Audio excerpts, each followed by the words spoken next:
నిర్గమకాండ గ్రంథము 40వ అధ్యాయము 20వ వచనాన్ని చదువుతూ ఉన్నాను. మరియు యెహోవా మోషేకు ఆజ్ఞాపించినట్లు అతడు శాసనములను తీసుకొని మందసములో ఉంచి మందసమునకు మోతకర్రలను దూర్చి దాని మీద కరుణాపీఠము ఉంచెను. ఈ వాక్య భాగంలో నుంచి దేవుడు మనతో మాట్లాడును గాక. ఆమేన్. ఇలా నిర్గమకాండ గ్రంథములో దేవుని యొక్క అంతరంగం ఉద్దేశం, దేవుని అంతరంగంలో ఉన్నటువంటి ఉద్దేశాన్ని చాలా వివరంగా తెలియజేస్తూ ఉన్నారు. ఏమిటి దేవుని అంతరంగంలో ఉన్నటువంటి ఉద్దేశం ఏమిటి అంటే, దేవుని యందు విశ్వాసం ఉంచినటువంటి మానవులైనటువంటి వారిని దేవుని యొక్క సారూప్యములోనికి తీసుకొని వచ్చి దేవుడు ఉన్నటువంటి స్థలములోనికి లేదా దేవుడు సిద్ధపరిచినటువంటి స్థలములోనికి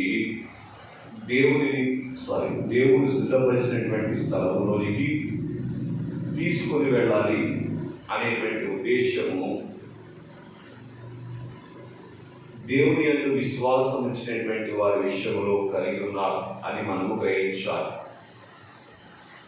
అందుకే దైవజనులు చెప్పిన మాట, పాత నిబంధన గ్రంథము క్రొత్త నిబంధన యొక్క నీడ అని తెలియజేసిన వారుగా ఉన్నారు. పాత నిబంధన గ్రంథములో దేవుడు జరిగించినటువంటి ప్రతి కార్యం యొక్క ఆచరణ రూపము క్రొత్త నిబంధన గ్రంథములో మనం చూసేటువంటి వారుగా ఉన్నాం. సరే, సంగతిలోనికి వస్తే ఈరోజు మన యొక్క ధ్యానము 22వ అధ్యాయము నిర్గమకాండ గ్రంథం. పిల్లలు బాగా గమనించండి, దేవుడు ఒకదాని తర్వాత ఒకటి క్రమముగా జరిగించేటువంటి వారుగా ఉన్నారు. దైవజనులు తెలియజేస్తూ మొదట సృష్టిని కలుగు చేసి ఆ మీదట మానవుని కలుగు చేశారు. అలాగ జరిగించిన దేవుని క్రమము అని దైవజనులు తెలియజేసినట్లుగా దేవుడు మానవుల కొరకు సిద్ధపరిచినటువంటి ఉన్నతమైనటువంటి భాగ్యమును మానవులకు అందించట కొరకు మానవులను ఏ రీతిగా ఆ స్థలములోనికి నడిపించాలో ఒక క్రమము చొప్పున ఆయన నడిపించేటువంటి వారుగా ఉన్నారు అని మనము గ్రహించాలి. సహజంగా మానవ నైజాన్ని బట్టి మనం ఏమనుకుంటామంటే, దేవునికి నా మీద ప్రేమ ఉంటే ఆయన సిద్ధపరిచినటువంటి భాగ్యములో ఇప్పుడే నన్ను ఉంచవచ్చు కదా, ఆ భాగ్యములోనికి ఇప్పుడే తీసుకుని వెళ్ళవచ్చును కదా. కానీ దేవుడు సిద్ధపరిచినటువంటి భాగ్యములో మానవుడు నిలబడాలి అంటే దేవుడు ఏ రీతిగా మానవుడు ఉండాలి అని ఉద్దేశపడ్డారో ఆ రీతిగా మానవుడు ఉండవలసినటువంటి వారుగా ఉన్నారు. అంటే ఆ స్థితిలోనికి మానవుడు రావలసినటువంటి వారుగా ఉన్నారు. వీరికంతటికీ కూడా ఆధారం ఏమిటి అంటే నిర్గమకాండ గ్రంథం. బాగా గ్రహించండి, బానిసత్వంలో ఉన్నటువంటి దేవుని ప్రజలైనటువంటి ఇశ్రాయేలీయులైనటువంటి వారిని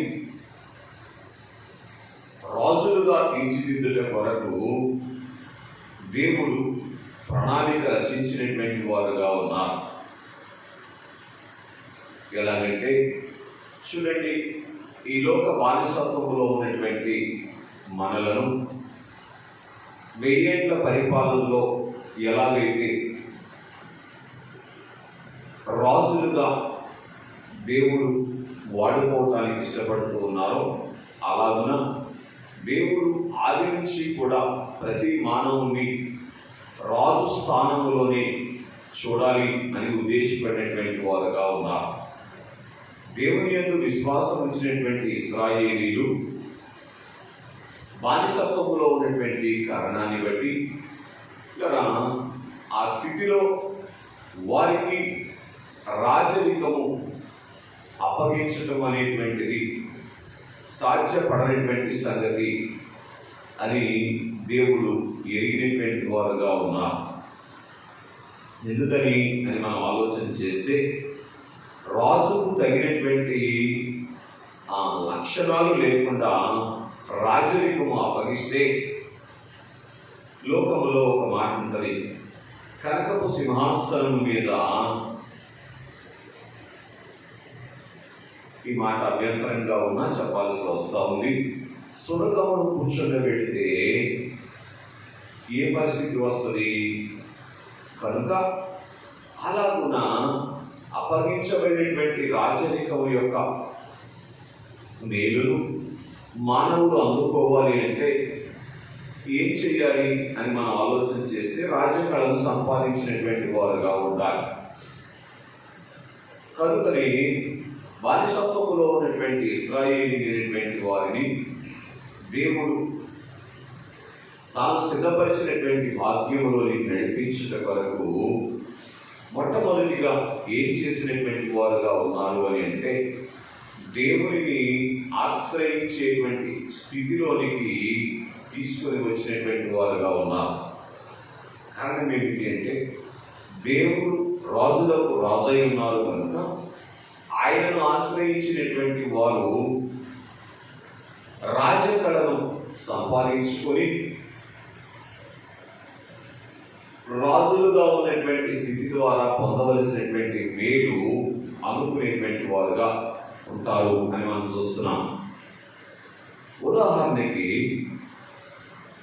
రాజకళ లేకుండా, అంటే రాజుకు ఉండవలసినటువంటి లక్షణము లేకుండా రాజు స్థానంలోనికి ఒకవేళ వెళితే,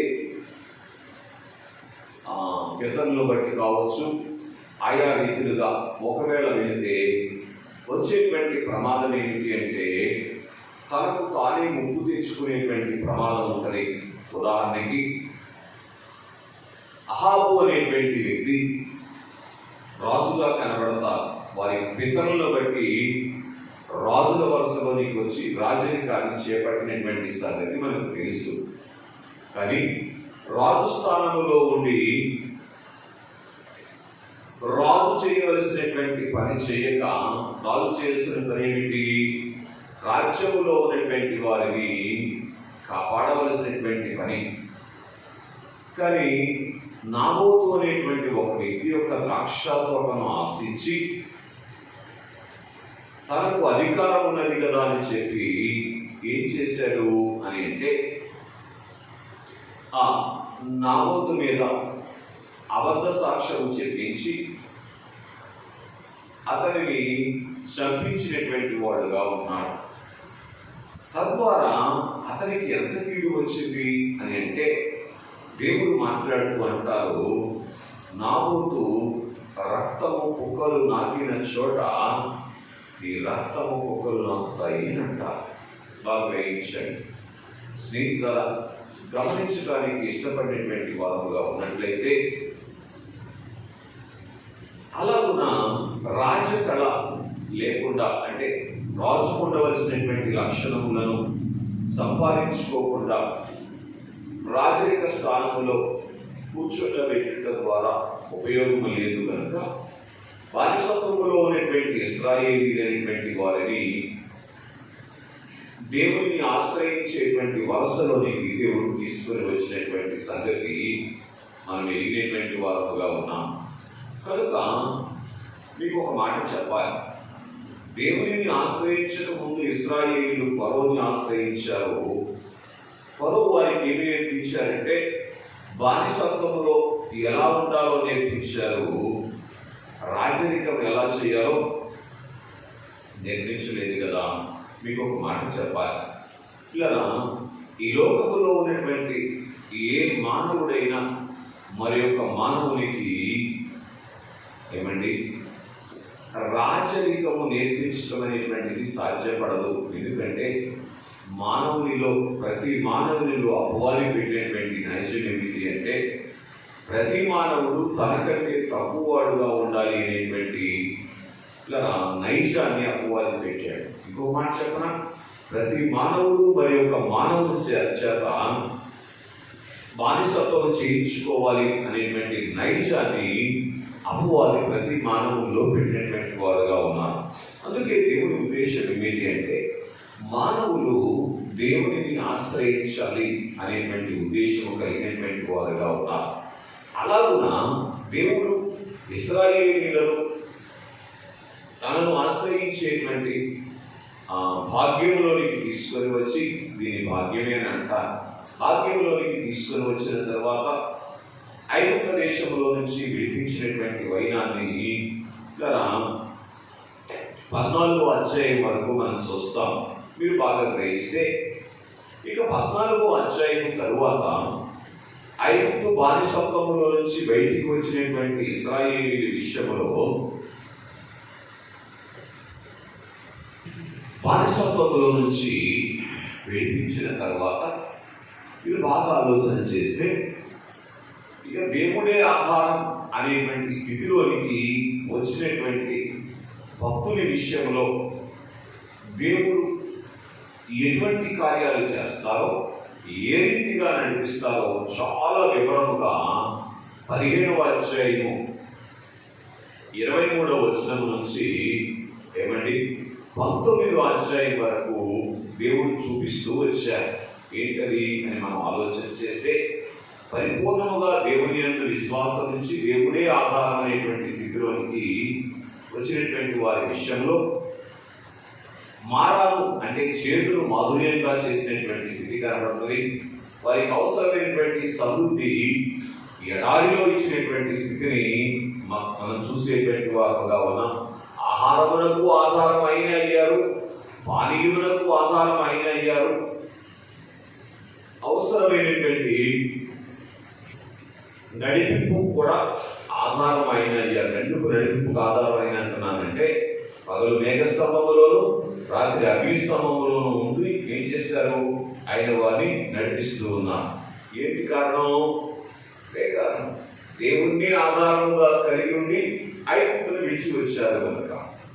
బాగా వినండి, దేవుడు కలుగు చేసినటువంటి సదుపాయాలు వాడుకోవచ్చును కానీ వాటిని ఆధారంగా చేసుకోవడానికి వీల్లేదు. కనుక దేవుడు కలుగు చేసినటువంటి సదుపాయములను విడిచి, సదుపాయములు కాదు దేవుడే నాకు ఆధారమైనటువంటి స్థితిలోనికి వారిని నడిపించుకొని వచ్చిన తర్వాత వారి జీవితంలో ఓ మాటలో చెప్పాలి అంటే ఇక రాజరికపు స్థితిలోనికి వారిని తీసుకొని వచ్చారు. ఎలాగంటే వ్యవసాయం చేయవలసినటువంటి అవసరం లేకుండా దేవతలు పూజించేటువంటి భోజనం, అవునా? బావులు తవ్వాల్సినటువంటి అవసరం లేకుండా బండలో నుంచి నీరును అనుభవించినటువంటి అనుభవం. ఏమిటి ఇవన్నీ? రాజు స్థితి అని మనం గ్రహించాలి. కనుక ఆ స్థాయిలోనికి దేవుడు తీసుకొని వచ్చినటువంటి వారుగా ఉన్నారు. బాగా గ్రహించండి, ఒక్కొక్క మెట్టు మొదటి అధ్యాయం దగ్గర నుంచి 40వ అధ్యాయం దగ్గరకు మనం వస్తే దేవుడు ఒక్కొక్క మెట్టును ఇశ్రాయేలీయులను ఎక్కిస్తూ ఏం చేయాలని ఇష్టపడుతున్నారంటే గత ఆదివారం మీతో మాట్లాడినట్లుగా దైవ గుడారములుగా నాటి కాలంలో ఇశ్రాయేలీయులను, నేటి కాలంలో మనను తీర్చిదిద్దాలి అనేటువంటిది దేవుని యొక్క ఉద్దేశం. మీకు సంగతి తెలుసా? మనము దేవునికి గుడారం అయితే తప్ప రాజు స్థానము అనుభవించడం అనేటువంటిది సాధ్యపడని సంగతి.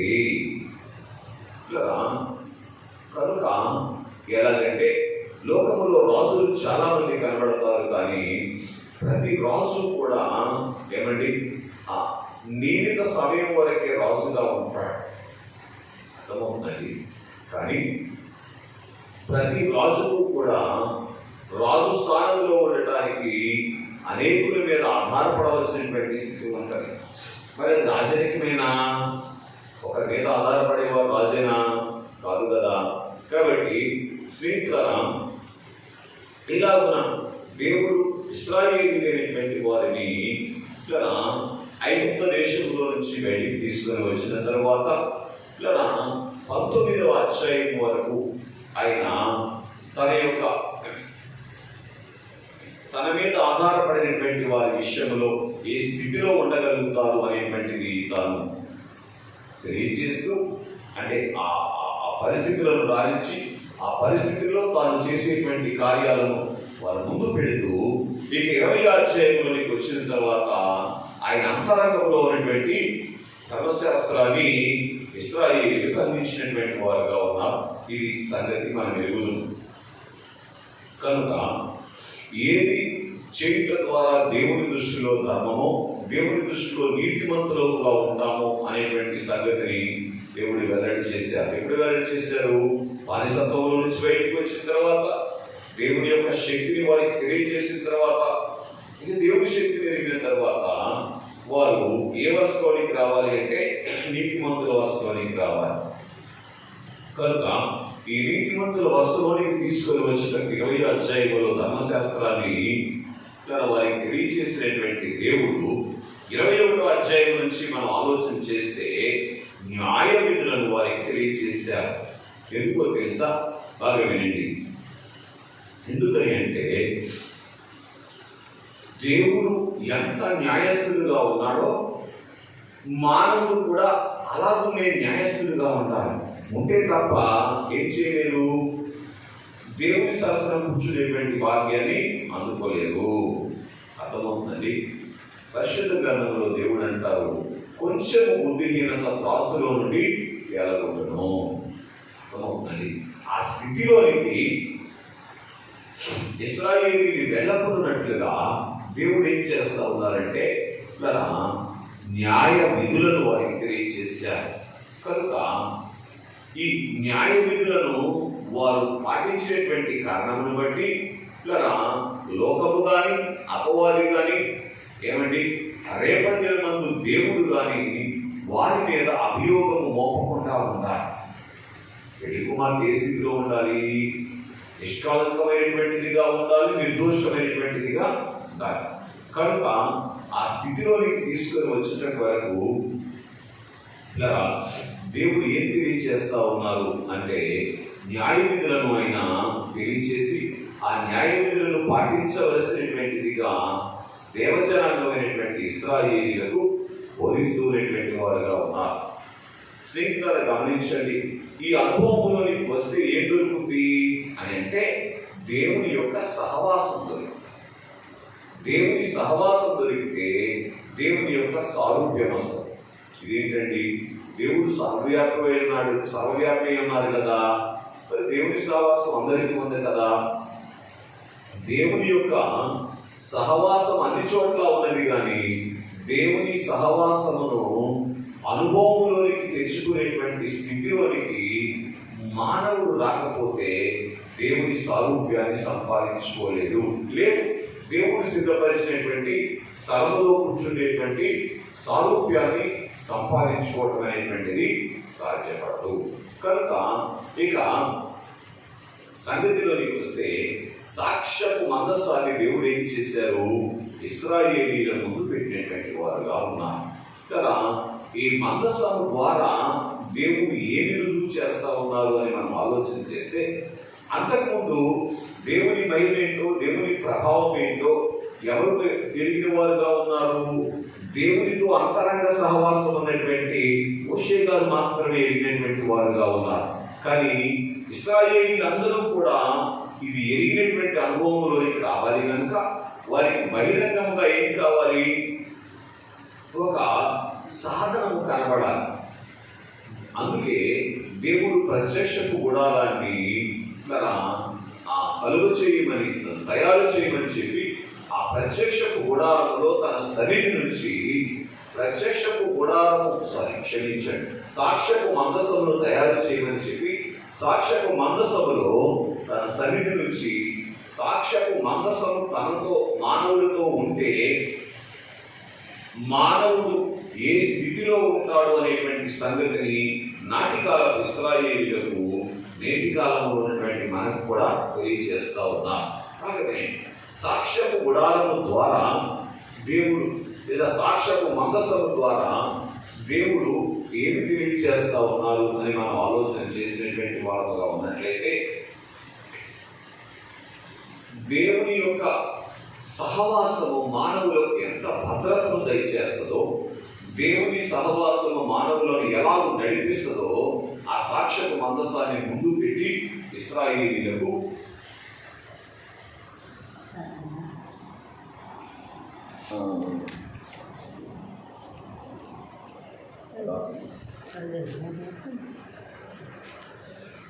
తెలివి కొంచెం నీటి